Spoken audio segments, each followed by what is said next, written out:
Praise the lord. దేవుని నామానికి మహిమ కలుగును గాక. ఉదయకాలంలో శుభములు. మంచిది. దేవుని వాక్యం చదువుకుందాం. కీర్తనల గ్రంథము 103 అధ్యాయం 13 వచనం. తండ్రి తన కుమారుల ఎడల జాలిపడినట్లు యెహోవా తన యందు భయభక్తులు గల వారి ఎడల జాలిపడును.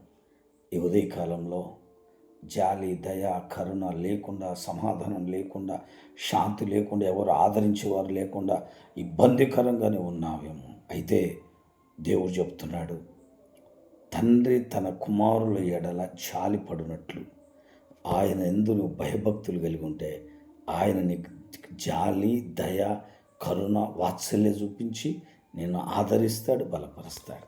ఈ మాట దేవుడు దీవించునుగాక. ప్రార్థన చేసుకుందాం. పరమ తండ్రి నీకు వందనాలు. ఈ ఉదయకాలంలో ఈ మాట విన్న విశ్వసించిన ప్రతి బిడ్డను దర్శించండి. జాలి, దయ, కరుణ, వాత్సల్యత నిబడలమైన కుమ్మరించి సహాయం చేయమని ప్రతి బిడ్డను దర్శించి మీ నామానికి మహిమ తెచ్చుకోమని అయా మరి సమాధానం, శాంతితో నింపండి. ఈ దినమంతా మీ దయగల హస్తాలకు అప్పచెప్తున్నాం. మీరే తోడేయండి, గొప్ప కార్యం జరిగించమని యేసు నామములో అడుగుచున్నాం తండ్రి. ఆమేన్. ఛానల్ సబ్స్క్రైబ్ చేయండి. దేవుడు మిమ్మల్ని దీవించునుగాక. ఆమేన్.